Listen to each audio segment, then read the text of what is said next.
Good morning students. बच्चों, last time पे हमने बहुत सारी चीज़ें इंटरेस्टिंग पढ़ी थी, जिस पे हम लोगों ने ये जाना था कि कैसे अनुप्रस्थ तरंगे अनुदैर्ध्य तरंगे काम करती हैं, है ना। और बहुत सारी इंटरेस्टिंग चीज़ें पढ़ी थी, इनमें डिफरेंस भी पढ़ा था और तारत तो पढ़ा था, पिच पढ़ा था and almost lots of things, है ना।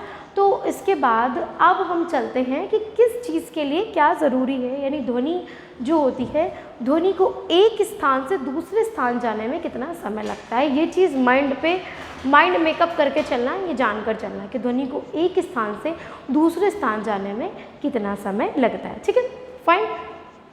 ध्वनि के लिए यानी ध्वनि को संचरण के लिए समय की आवश्यकता होती ज़रूर है। अच्छा, ध्वनि में संचरण के लिए समय की आवश्यकता होती है, तो इसलिए ध्वनि संचरण के लिए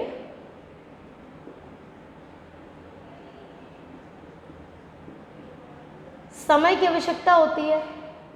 तो उसके उदाहरण दे सकती हूँ, और उदाहरण बच्चों हम लोग किस पे देंगे? दैनिक जीवन पे देंगे। ये बहुत ज़रूरी है, क्योंकि मैंने 1000 बार बताया है कि हम लोग फिजिक्स पढ़ते हैं तो वो कहीं ना कहीं हमारे दैनिक जीवन से कोरिलेट ज़रूर करती है। तो कैसे दैनिक जीवन से कोरिलेट कर रही है आप समझिए। जैसे कि जैसे किसी बल्लेबाज ने बॉल को हिट किया। जब बॉल को वो हिट करता है तो बॉल हिट होती है, तो आवाज़ क्या होती है? बॉल की आवाज़ जो होती है वो पहले आती है, हिटिंग बाद में दिखती है। जब बिजली कड़कती है तो क्या होता है? बिजली पहले दिखती है ना, बिजली पहले दिखती है, आवाज़ बाद में सुनाई देती है। यानी ध्वनि संचरण के लिए एक स्थान से दूसरे स्थान जाने में क्या होता है? समय लगता है। प्रकाश क्या होता है? समय लगता है, समय ज़रूरी होता है। तो ध्वनि को संचरण के लिए एक स्थान से दूसरे स्थान जाने के लिए किसकी आवश्यकता होती है? समय की आवश्यकता होती है। ठीक है, समय पता चलता है। अब ध्वनि विद्युत चुंबकीय तरंगों में भी चलती है। विद्युत चुंबकीय तरंगे क्या होती है बच्चों? विद्युत चुंबकीय तरंगे जिन्हें माध्यम की कोई आवश्यकता नहीं होती है, लाइक वैक्यूम हो गया, निर्वात हो गया। तो विद्युत चुंबकीय तरंगे जिन्हें माध्यम की कोई आवश्यकता नहीं होती, जैसे प्रकाश तरंगे हो गई, रेडियो तरंगे हो गई, एक्स किरणें हो गई, है ना। There are lots of rays, प्रकाश तरंगे और X rays, radio waves etcetera, microwaves. हाँ, तो इस तरह की जो तरंगे होती है, इस पर क्या होता है? माध्यम की कोई आवश्यकता नहीं होती। Got it? आपको इतना चीज़ समझ में आई? अच्छा, विद्युत चुंबकीय तरंगे होती क्या हैं? तो विद्युत चुंबकीय तरंगे आप नाम से समझ सकते हैं। विद्युत मतलब इलेक्ट्रो, चुंबकीय मतलब मैग्नेटिक, तो इलेक्ट्रोमैग्नेटिक वेव्स, विद्युत चुंबकीय तरंगे। ठीक है, इलेक्ट्रोमैग्नेटिक वेव्स। अभी इलेक्ट्रोमैग्नेटिक वेव्स क्या करती हैं? तो ध्यान से देखिएगा, इलेक्ट्रोमैग्नेटिक वेव्स ये क्या होती है? परस्पर तल के क्या होती है? लंबवत होती है। परस्पर तल के क्या होती है? लंबवत होती है। तो विद्युत चुंबकीय तरंगे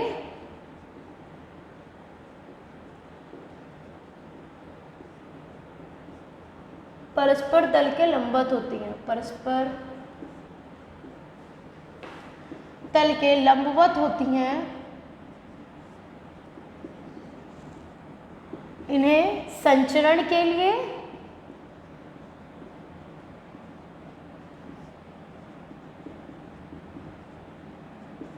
माध्यम की आवश्यकता,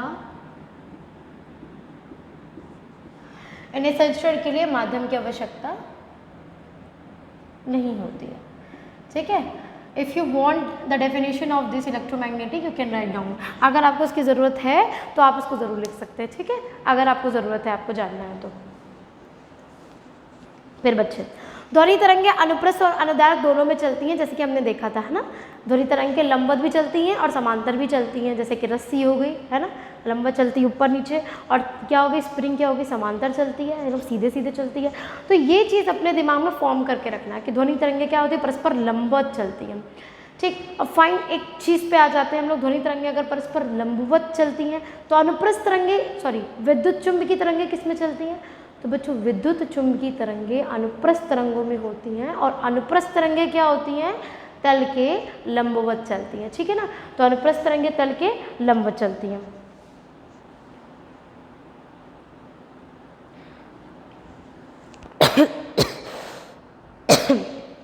अब देखो ध्यान से, कभी ये चीज़ सुनी है कि लकड़ी के बुरादे से क्यों नहीं ध्वनि सुनाई देती है? बच्चों एक चीज़ याद रखना, ध्वनि हमेशा उसमें चलती है जिसमें इलास्टिसिटी होती है, प्रत्यास्थता होती है। अब प्रत्यास्थता क्या होती है? जब हम किसी चीज़ को, जैसे कि बॉल है, बॉल को क्या है, बॉल है, उसको इस तरीके से दबाते हैं तो उसका क्या होता है, शेप चेंज हो जाता है ना, वो पिचक जाती है, फिर ऐसे छोड़ते हैं तो खुल जाती है। प्लास्टिक की बात मत करना कि वो चिपकती है नहीं है और ऐसे ही रहती है, नहीं। मैं कपड़े की बॉल की बात कर रही हूँ। अगर मान लीजिए कपड़े की एक बॉल है, इस तरीके से उसको दबाया, तो जब दबाया तो क्या हुआ, उसका शेप चेंज हुआ, और शेप चेंज हुआ उसके बाद वापस छोड़ा तो वो वापस वैसी की वैसी हो गई। यानी किसी चीज़ में परिवर्तन करने के बाद वापस वो फिर से वैसी चीज़ में कन्वर्ट हो जाए, उसको इलास्टिसिटी यानी कि प्रत्यास्थता कहते हैं। और ध्वनि हमेशा प्रत्यास्थ चीज़ों में होती है, ठीक है। इसीलिए लकड़ी के बुरादे में ध्वनि नहीं सुनाई देती है। समझ में आ गई चीज़? ये चीज़ राइट डाउन कर लेना अगर इम्पोर्टेंट लगे तो।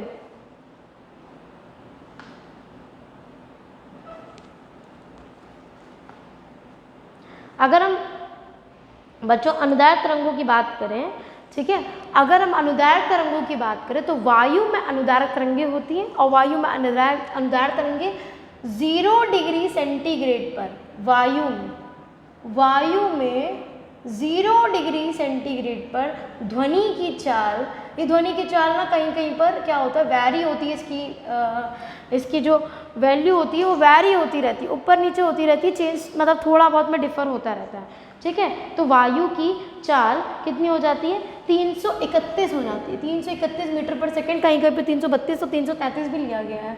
तो ये चीज़ ध्यान के चलिएगा। मैं इसको कहीं पर लिखा दे रही हूँ, लाइन से लिख लीजिएगा। अभी मैं वायु की चाल कितनी होती है और ध्वनि की चाल कितनी होती है, मतलब वायु में ध्वनि की चाल कितनी होती है, जल में कितनी होती है, ये सब ध्यान से सुनिएगा।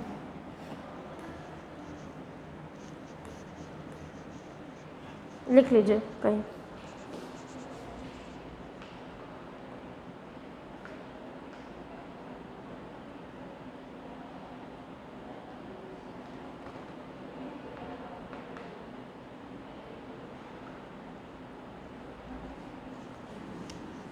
वायु में ऐसे बच्चों एक स्टार बना के लिख लीजिएगा। ये स्टार जो नोट्स होते हैं ना आपके, वो इंपॉर्टेंट नोट्स में आते हैं। देखिए ये चीज़ पता होनी चाहिए एक्स्ट्रा करिकुलर एक्टिविटीज़ में। वायु में ध्वनि की चाल 331 मीटर पर सेकेंड होती है 0 डिग्री सेंटीग्रेड पे, ये याद रखना, 0 डिग्री सेंटीग्रेड पे। जल में ध्वनि की चाल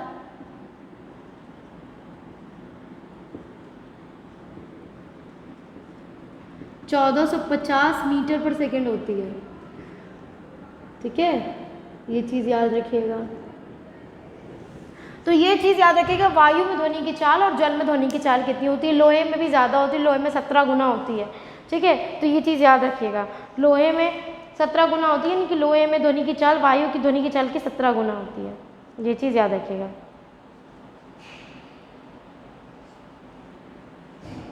एक और चीज़ याद रखिएगा, ध्वनि का वेग ध्वनि की आवृत्ति पर निर्भर नहीं करता। ध्वनि का वेग ध्वनि की आवृत्ति पर निर्भर नहीं करता। ये 3 की पॉइंट्स हो गई, ठीक। इसको राइट डाउन कर लीजिए, इसको नोट डाउन कर लीजिए।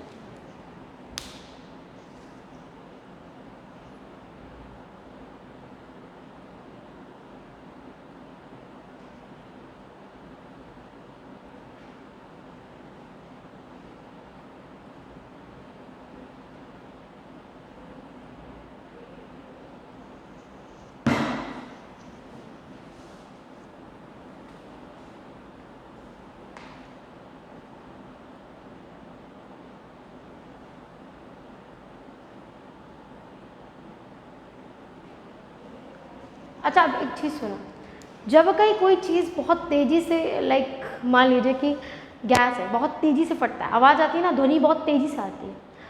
तो जब कोई साउंड जो है वो प्रघाती तरंगों के रूप में चलता है ना, प्रघाती तरंगों के रूप में चलता है, तो उसे क्या कहते हैं, उसको बोलते हैं ध्वनि बूम। याद रखना, प्रघाती तरंगों के रूप में चलता है, इसे कहते हैं ध्वनिभूप, जिसमें क्या होता है कि साउंड की लाउडनेस जो होती है वो बहुत तेज होती है। तो जब साउंड की लाउडनेस बहुत तेज होती है तो इसे क्या बोलते हैं, प्रघाती तरंगें बोलते हैं। आई बात समझ में? ठीक है, तो प्रघाती तरंगें ध्वनिभूप लिखना। अब ध्वनि तरंगों का परिवर्तन, हेडिंग कर लीजिए, ध्वनि तरंगों का परावर्तन।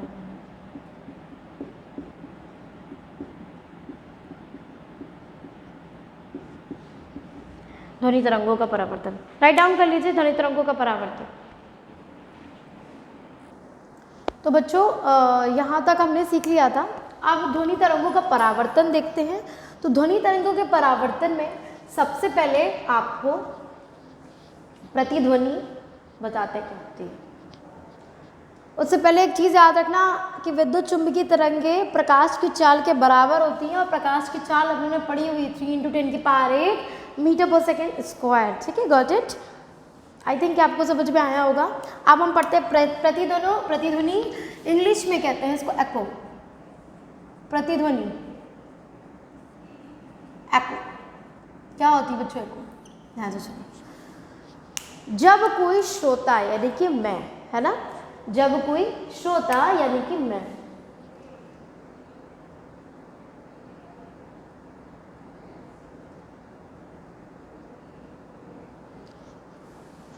जब कोई श्रोता, है ना, जब अपनी कोई, मान लीजिए कि आप पहाड़ पे खड़े हो और पहाड़ पे बहुत तेजी से चिल्लाया, ओ मैडम, है ना, तो वो क्या हुआ कि पहाड़ से वापस हम लोगों के कानों में आती है वो ध्वनि, है ना। तो हमारी ध्वनि खुद परावर्तित होकर, मतलब कि ये कोई ए जो है वो बॉय है और वो यहाँ पे खड़ा होकर चिल्ला रहा है इस बालकनी से, और यहाँ पे एक पहाड़ है, तो इस पहाड़ पे जब चिल्ला रहा है तो ये क्या हो रही है, इसकी साउंड जो है, उसका जो साउंड है ना, उसका जो साउंड है, बना दे रही हूँ, मुझे बनानी नहीं आती, उसका जो साउंड है वो क्या कर रहा है, यहाँ से वापस टकरा कर वापस बैक हो रहा है, रिफ्लेक्ट बैक हो रहा है। तो उसका साउंड क्या हो रहा है, यहाँ से जा रहा है, वापस टकरा कर रिफ्लेक्ट बैक हो रहा है।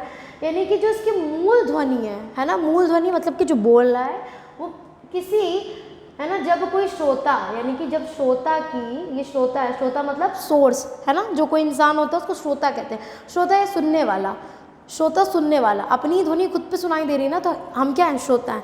तो जब कोई श्रोता अपनी मूल ध्वनि से कोई चीज़ बोलता है, अपनी मूल ध्वनि से कुछ बात करता है ना, तो जब कोई श्रोता से स्रोत से चलकर, क्या होता है, स्रोत से चलकर किसी दूर, ध्वनि क्या होता है, किसी दूर पहाड़ी से जब कोई श्रोता की मूल ध्वनि स्रोत से चलकर किसी दूर पहाड़ी से टकरा कर वापस आती है, ठीक है ना, और टकरा कर वापस आती है, तो इसी को हम क्या कहते हैं, प्रतिध्वनि कहते हैं।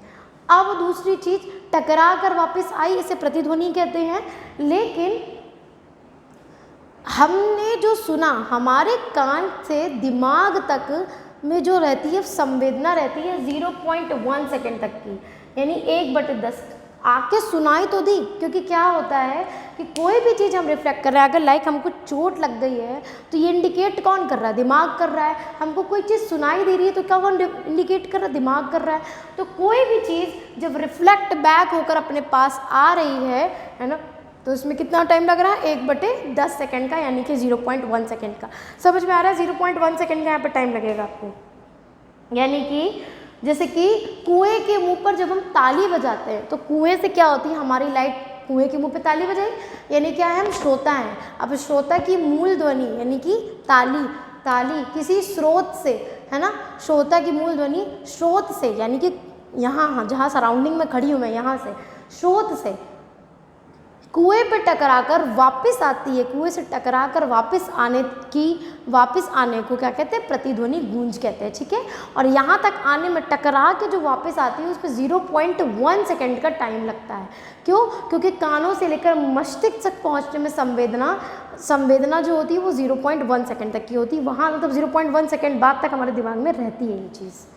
अभी चीज़ समझ में आई ये चीज़?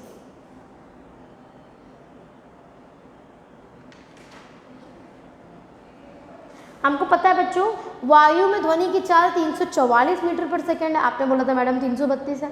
बच्चों वो 0 डिग्री पे है। आप 25 डिग्री पे लेंगे चेंज हो जाएगा, 14 डिग्री पे लेंगे तो चेंज हो जाएगा, 20 डिग्री पे लेंगे तो चेंज हो जाएगा।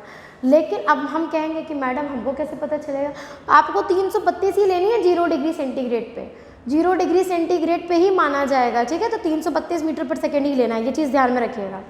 फाइन,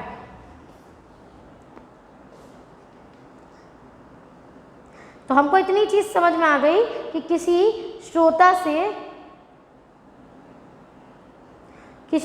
से परावर्तक तल तक जाने और आने में समय कितना लगता है, किसी श्रोता से परावर्तक जाने और आने में कितना समय लग रहा है, कितना समय लग रहा है बच्चों, 0.1 सेकेंड का लग रहा है। कितना समय लग रहा है, 0.1 सेकेंड का लग रहा है, ठीक है। तो ध्वनि कितने समय में, ध्वनि के द्वारा कितनी दूरी होगी, क्योंकि ध्वनि तो चलती कितनी 332 0 पे, 344 गुणे 0.1 यानी कि 3.44% आ गया, सॉरी 34.4 है ना, इतना आ गया। तो 34.4 क्या हो गया मीटर पर सेकेंड, यानी कि ध्वनि द्वारा तय की गई दूरी कितनी होनी चाहिए, ध्वनि द्वारा तय की गई दूरी 34.4 मीटर पर सेकेंड होनी चाहिए। समझ में आया, ध्वनि द्वारा दूरी कितनी होनी चाहिए, 34.4 मीटर पर सेकेंड होनी चाहिए। Got it.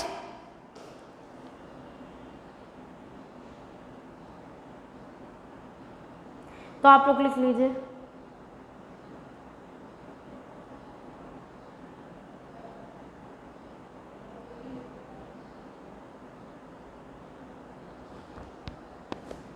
चलिए प्रतिध्वनि लिखिए। इतनी चीज आपको समझ में आ गई तो प्रतिध्वनि लिखिए। प्रतिध्वनि की परिभाषा,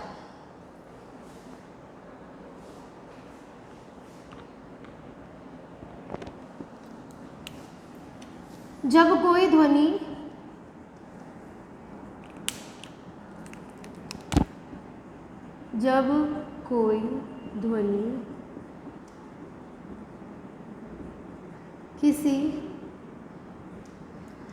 कोई ध्वनि स्रोत से चलकर किसी पहाड़ से टकराकर वापस आती है,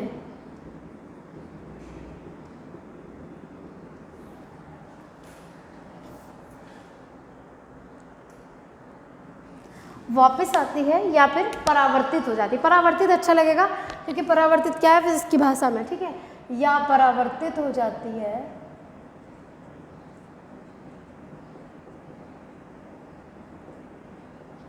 या परावर्तित हो जाती है। तो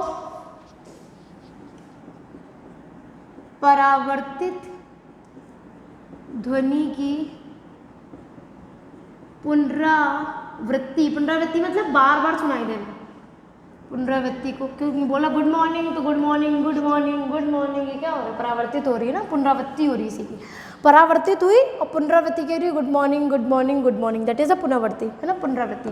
तो ध्वनि की पुनरावृत्ति, परावर्तित ध्वनि की पुनरावृत्ति ही प्रतिध्वनि कहलाती है।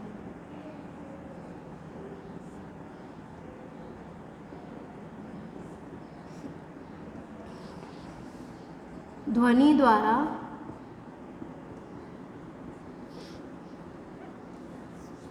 मूल स्रोत से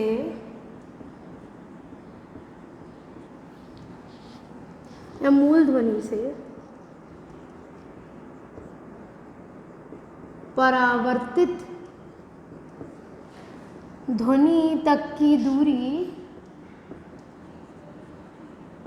0.1 सेकेंड होती है। अतः मूल ध्वनि से परावर्तित है, अतः ध्वनि की चाल वायु में 334 मीटर पर सेकेंड होगी, अर्थात ध्वनि द्वारा कुल तय की गई दूरी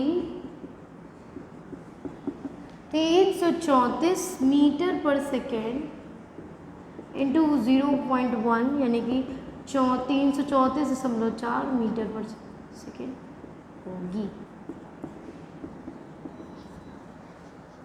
नोट डाउन कर लीजिए।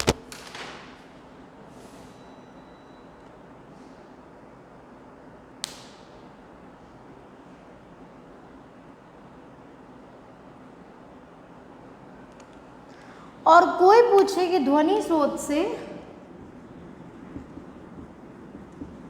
न्यूनतम दूरी, ध्वनि स्रोत से मतलब कि मैं श्रोता हूँ, उससे ना ध्वनि स्रोत से न्यूनतम दूरी, ये चीज़ मैं श्रोता हूँ तो ध्वनि स्रोत से न्यूनतम दूरी ध्वनि द्वारा तय की गई दूरी की, ध्वनि द्वारा है ना, ध्वनि द्वारा यानी इसकी ध्वनि द्वारा तय की गई दूरी की आधी होती है, दूरी की आधी होती है। तय की गई दूरी की क्या होती है? आधी होती है। तो 34.2 4/2 17.2 मीटर पर सेकेंड, ये चीज़ याद रखना। और एक फॉर्मूला बता दे रही हूँ, वो फॉर्मूला लिख लो।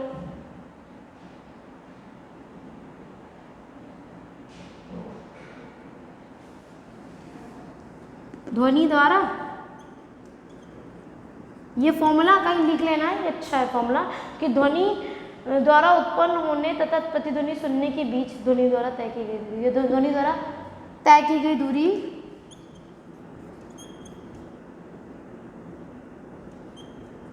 ब्रैकेट में लिख लेना। ध्वनि द्वारा तय की गई दूरी प्रतिध्वनि सुनने के बीच तथा ध्वनि उत्पन्न होने तक, प्रतिध्वनि सुनने के बीच तथा ध्वनि उत्पन्न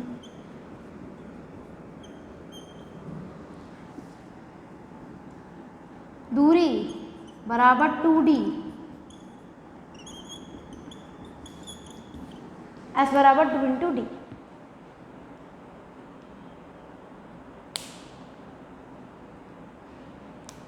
डी क्या है बच्चों? तो मान लो कि कोई पहाड़ है और मैं इंसान हूँ, तो इंसान से पहाड़ तक के बीच की दूरी, ठीक है ना। डी बराबर स्रोत से पहाड़ तक के बीच की दूरी। Fine, write down please.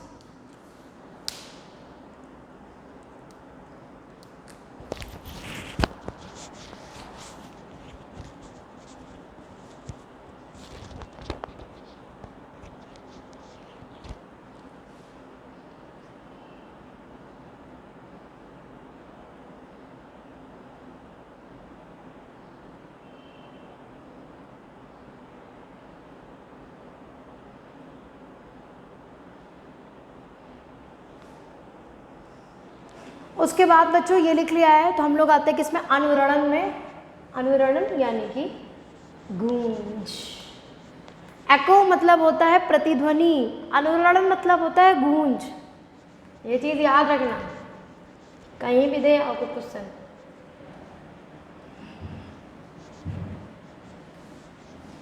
कोई पूछ ही ले, क्वेश्चन में आ जाए कि एको क्या होता है हिंदी में, तो पता ही ना हो, या रिवर्बरेशन क्या होता है पता ही ना हो, तो इंग्लिश थोड़ी सी जानकर चला करो, है ना।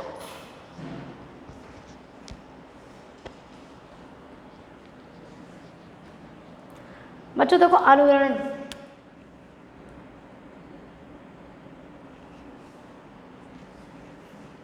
अनुरणन।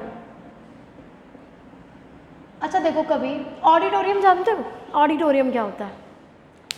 नहीं पता तो जान लो, पता है तो कोई बात नहीं, है ना। देखो अनुरणन क्या होता है, ऑडिटोरियम पहले बता रही थी। कभी आप बड़े से कॉलेज में जाएंगे, जब बड़ा सा हॉल होगा, कॉलेज की एक बात एग्जाम्पल बता दो, यहाँ पे कई मंच वगैरह में देखना, एक बड़ा सा हॉल जहाँ पर हम अकेले और वहाँ पे कोई नहीं है, ठीक है। हम अकेले हैं और वहाँ पे कोई नहीं है, तो जब हम अकेले हैं तो हमारी क्या होगी, हमारी आवाज़ क्या होगी, गूंजेगी। गूंज रही है ना, आपको कैसे पता होगा भाई, गूंज रही है, स्टूडियो पे खड़ी हूँ अकेले तो गूंज रही है आवाज़। तो ऐसे ही आप लोग जो हो ना, आप भी अगर आप यहाँ पे खड़े हो अकेले बड़े से रूम में खड़े हो, तो कभी भी ये ट्राई करना, बड़े से रूम में खड़े हो और यहाँ पे क्या कर रहे हो, आवाज़ सुन रहे हो, तो आवाज़ सुन रहे हो तो आपकी आवाज़ क्या करेगी, बहुत तेज़ी से गूंजेगी। बढ़िया सा एग्जाम्पल जब उन्होंने फर्स्ट टाइम लेक्चर में करा था, कौन से कहते बच्चों, तुरंत बताइए। अब उन्होंने फर्स्ट वाले लेक्चर में जब पढ़ा था, जब मैंने तो भूल भुलैया का एग्जाम्पल बताया था, याद है? तो भूल भुलैया में भी सेम यही होता है कि वो जो बेवकूफ़ बना रहा होता है आपको, गाइडर बोलते हैं, जाना 100 रुपये लेगा तुमसे, है ना। गाइडर जाएगा और कहेगा कि तुमको मैं वहाँ से ऐसे ना बोल रहा हूँ, ऐसे दीवार पे ऐसे बोल रहा हूँ और देखना आपको सुनाई देगा, इट्स अ मैजिक। और लोग कहते हैं हाँ यार इट्स अ मैजिक, यार तो सुनाई दे रहा है ना भाई, तुम मूर्ख बन रहे हो, है ना। क्यों मूर्ख बन रहे हो भाई, कैसे कि जब वो बोल रहा है तो उसके क्या है, देखो तुम लोग क्या होता है पर्सनली, तुमको यहाँ पे एक तरह की ऐसे दीवार मिलेगी, भूल भुलैया की बात बता रही हूँ, यहाँ पे इस तरीके से दीवार मिलेगी, यहाँ पर तुम ऐसे खड़े हुए हो, ये देखो सही लोग, है ना, अभी देखो खड़े हैं, है ना, इस तरीके से खड़े हो, एक तरफ दीवार ये है, कहीं पर भी कहीं पे भी कान लगा सकते हो, है ना, वो कान लगाने को कहता है। तो यहाँ पे क्या है, गाइडर यहाँ पे खड़ा रहता है, कहता अभी मैं जाऊँगा यहाँ से और यहाँ पे खड़ा हूँगा और यहाँ पर कुछ बोलूँगा, तो आप लोग ना यहाँ पर कुछ बोलूँगा और आप लोग ना क्या करना, आप लोग कान लगा कर सुनना। तो भाई ये यहाँ पे खड़ा था, यहाँ पे बहुत तेज़ी से बोलता है, और जब तेज़ी से बोलता है तो ये लोग क्या लगाते हैं, कान लगा के, ये देखो कान, ये कान दीवार पे लगाए हुए हैं, वो दीवार से कान बाहर चला गया है, हम लोग साइंस के स्टूडेंट हैं, कंसीडर करेंगे, ठीक। तो ये क्या हो गया, यहाँ पे क्या हो गया, इसने कान लगाया, दीवार पे कान लगाया, और क्या करा, दीवार पे कान लगाया, सर ने कहा कि अब देखो मैं बोल रहा हूँ सुनाओ। तो भैया इसने क्या करा, सुन लिया, कहा हाँ भाई सुना, कुछ इसको नहीं पता था, इसका नाम है चुन्नू, इसका नाम मुन्नू, तो चुन्नू को नहीं पता था, मुन्नू को पता था कि भाई ये तो साइंस है, एको है, जब ये बोलेगा तो ये क्या है, ये स्रोत है, ये स्रोत है, और ये क्या है, ये क्या है, ये दीवारें हैं, दीवारों से साउंड क्या होगा, रिफ्लेक्ट बैक करेगा, और जब रिफ्लेक्ट बैक करेगा तो वो कानों में सुनाई देगा। ऑटोमेटिक सी बात है कि जब दीवार कोई कुछ बोलेगा तो हमारी आवाज़ क्या होगी, दीवारों से ही परावर्तित होंगी, और परावर्तित होकर हमारे कहाँ सुनाई देगी, कान में सुनाई देगी। यानी कि ये क्या है, एको है, गूंज है, हम कुछ भी बोलेंगे वो 3 से 4 बार क्या होगी, हमको सुनाई देगी, एक बार बोलेगा 4 बार सुनाई देगी, है ना। तो किसी बड़े से हॉल, ऑडिटोरियम, मंच में जब श्रोता या स्रोत से निकली हुई ध्वनि किसी बड़े हॉल में, है ना, इतनी दीवारों से बराबर परिवर्तित होती है ना, किसी बड़े हॉल में ध्वनि बराबर परिवर्तित होती है, तो इस प्रकार की ध्वनि को हम लोग गूंज कहते हैं, अनुरणन कहते हैं, गूंज कहते हैं, ठीक है, याद रखना। और वो तब तक सुनाई देती है जब तक वो एकदम ख़त्म ना हो जाए, है ना, वो तब तक सुनाई देगी जब तक कि एकदम ख़त्म ना हो जाए। जैसे कि मैं महसूस कर पा रही हूँ, आपसे कुछ भी बोल रही हूँ, इस स्टूडियो में मैं अकेली खड़ी हूँ, तो इस स्टूडियो में बोल रही हूँ, तो मेरी आवाज़ क्या हो रही है, यहाँ पर रिफ्लेक्ट बैक हो रही है, मुझे को सुनाई दे रही है, और इतनी इतने सेकेंड में बंद हो जाती है, जब तक ये बंद नहीं हो जाती तब तक मुझे सुनाई देती है ना, है ना। देखो मैंने है ना बोला तो 0.1 सेकेंड के लिए मेरे कान पर आई। तो आप लोग भी ये ट्राई कर सकते हो, घर पे रहना और घर पे रहकर किसी बड़े या किसी ऐसी जगह पे जाना जहाँ पर आपको गूंज सुनाई दे रही हो, वहाँ पे देखना 0.1 सेकेंड तक के लिए आपको सुनाई ज़रूर देगी आपकी अपनी आवाज़ खुद की, ठीक है। तो अब कभी जब भूल भुलैया लखनऊ आना ना नवाबों के शहर में, तो उसमें बोलना जब भूल भुलैया में जाएँ तो कहना हम पढ़ के आए हैं, ये एक अनुरण है, ये एक गूंज है ना, रिवर्बरेशन है, ठीक है, रिवर्बरेशन। ये क्या है, रिवर्बरेशन क्या करता है, इससे क्या करता है कि कोई भी इंसान अगर दूर खड़ा होता है तो उसकी आवाज़, जब वो बोलता है तो उसकी आवाज़ क्या होती है, परावर्तित होती है, और परावर्तित होकर 0.1 सेकेंड के लिए हमारे कान तक रहती है, कान से ब्रेन तक रहती है। तो इसकी ये परिभाषा लिख लेते हैं कि किसी बड़े हॉल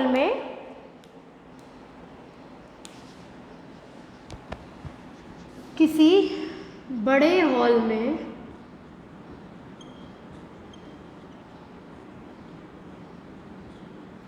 ध्वनि का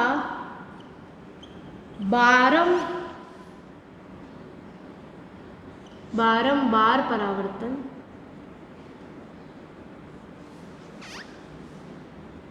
जब तक ध्वनि सुनाई पूर्ण रूप से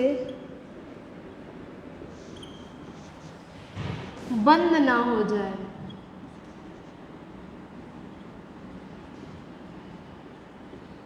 अनुरणन कहलाती है।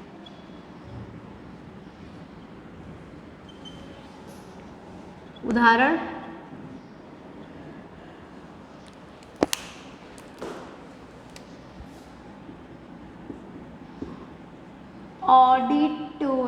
ऑडिटोरियम में ध्वनि की गूंज। ठीक है, इस तरीके से लिख लीजिए।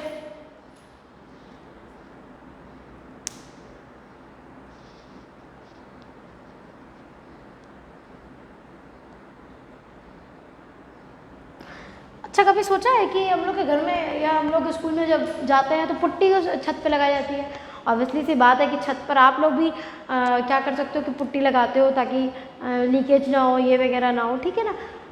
यहाँ पर भी सेम मान लीजिए कि आप लोगों ने ये चीज़ की है, तो मेन क्या होता है, अनुरणन को कम करने के लिए ये काम किया जाता है ताकि मंच को क्या कर देता है, ऊपर से बंद कर दिया जाता है ताकि आप लोगों को कम से कम डिस्टरबेंस हो। अब 75 लोगों की क्लास है और उसमें से बड़े से हॉल में बैठा दिया गया तो आवाज़ गूंजेगी, जब वो चिल्लाएंगे तो एकदम से गूंजेगी। तो इस अनुरणन के डिस्टरबेंस को कम करने के लिए हम लोग क्या करते हैं, छत पर पुट्टियों का प्रयोग करते हैं। ठीक है, ये चीज़ याद रखिएगा, या फाइबर बोर्ड का प्रयोग करते हैं।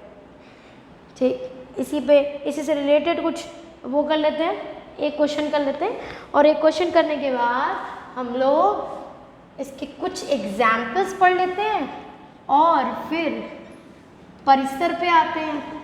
परिसर इम्पॉर्टेंट है, पेपर में आता है। उसके बाद पढ़ेंगे सोनार और सोनार के बाद ख़त्म हो जाएगा चैप्टर।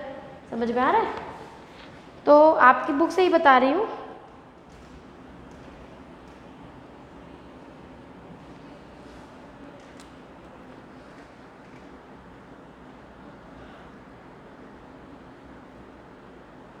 क्वेश्चन सुनिए। कोई प्रतिध्वनि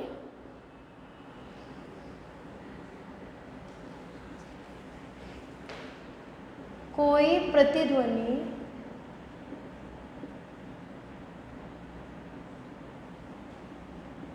3 सेकेंड में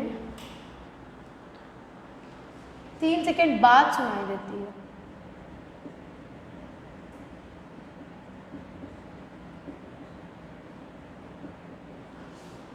यदि ध्वनि की चाल दी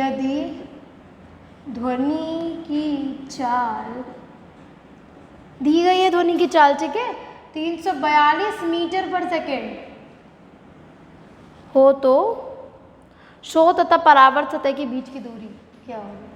हो तो स्रोत तथा परावर्तक के बीच की दूरी क्या होगी? ऑलराइट, ये क्वेश्चन लिखा हुआ है। ठीक, ये क्वेश्चन लिखा हुआ है, ध्यान से देखिए।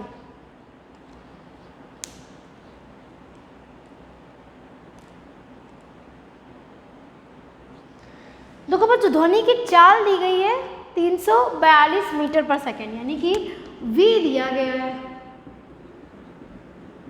ध्यान से देखिएगा, ध्वनि की चाल दी गई है, v दिया गया है। अभी इसने कहा है कि 3 सेकेंड बाद सुनाई देती है। टाइम दिया गया कितना? 3 सेकेंड का, है ना। चाल बराबर दूरी बटे समय, क्रॉस मल्टीप्लाई किया, दूरी निकालनी ना, क्योंकि तो दूरी बराबर क्या हो जाएगा? चाल गुणे समय। दूरी बोले तो d, चाल बोले तो 342 मीटर पर सेकेंड इंटू टाइम कितना? 3 इंटू कर दो, 3 दूनी 6, 3 चुको 12, 3 तीन 9, 10, 10 मीटर हो जाएगा बच्चों, क्योंकि डी दिया है और डी किस में होता है, मीटर में होता है। फाइन। अभी बोला उसने स्रोत तथा परावर्तक के बीच की दूरी, और अभी हमने पढ़ा था कि स्रोत और परावर्तक के बीच की दूरी कितनी होती है, 2D होती है। क्यों? क्योंकि भाई इधर से गई फिर वापस आई, तो एक तरफ से गई वापस आई तो 2 गुनी तरफ से सुनाई दी ना, क्योंकि 0.1 सेकेंड का टाइम लेती है। तो हमें पता है, वी नो दैट कि जो कि लिख दो, इसका मतलब भी यही होता है, वी नो दैट स्रोत तथा परावर्तक के बीच की दूरी बराबर 2D। तो 2D तो 2D बराबर कितना था, 10-26 मीटर। तो D बराबर 10-26 बटे कितना हो जाएगा, 2। तो D बराबर 5। ध्यान से देखिए यहाँ पे 2 से 10-26 को डिवाइड कर रहे हैं, 2 5 6 10, 2 एकम 2 और ये 6 गिरा होता है 6, 513 मीटर। ठीक है, नोट राइट डाउन कर लीजिए, यही पूछा था उसने।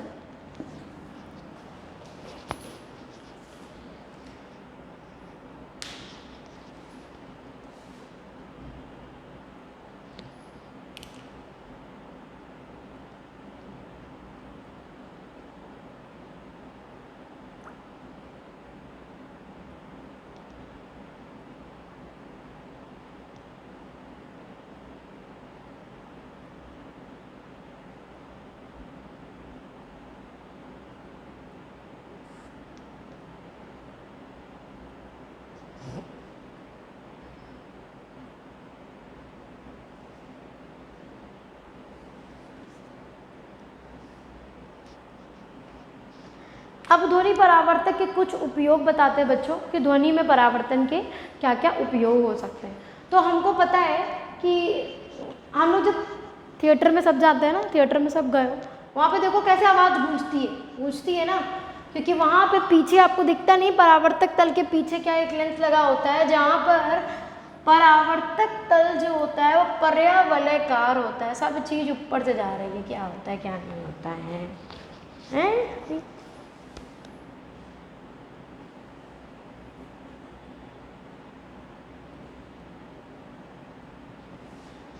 बच्चों जब बड़े बड़े व्याख्यान मतलब एक्सप्लेन करने वाले जो भवन होते हैं, है ना, या फिर थिएटर हॉल होता है, तो उसके पीछे क्या होता है, उसके पीछे एक बोर्ड लगा होता है, अवतल या परावर्तक बोर्ड।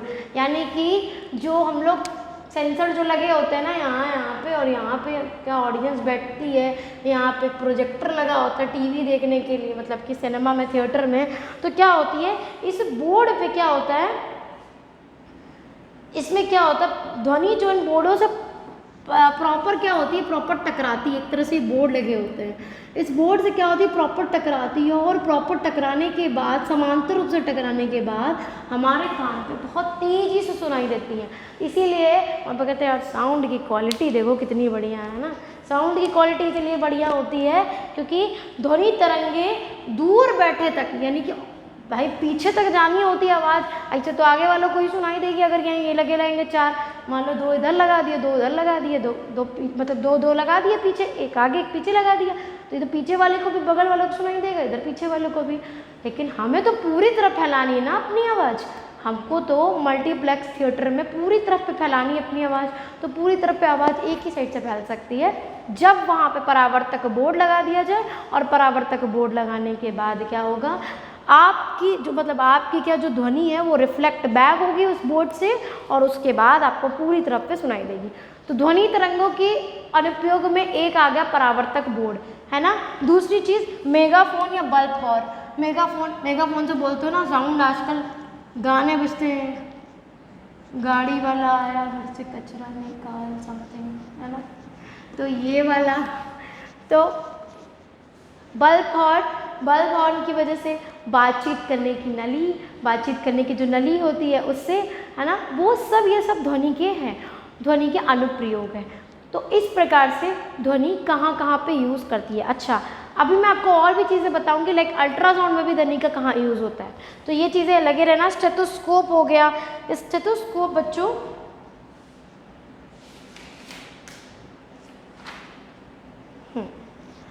स्टेथोस्कोप यानी कि जब कोई डॉक्टर क्या करता है, जब कोई डॉक्टर दिल की धड़कनों को सुनता है तो वो स्टेथोस्कोप से सुनता है। इसमें भी वो क्या करता है, ध्वनि को ट्रांसफ़र करता है और वो क्या करती है, रिफ्लेक्ट बैक होती है। तो ये आज के सेशन में हमने ये जान लिया है कि कैसे काम करता है, कैसे नहीं करता है। नेक्स्ट सेशन पे अभी इसी के आगे चीज़ें कंटिन्यू करेंगे, तो जाइएगा मत। नेक्स्ट सेशन पे हम लोग इसी के आगे कंटिन्यू करेंगे कि कैसे काम करता है, कैसे नहीं काम करता है। Thank you for the watching.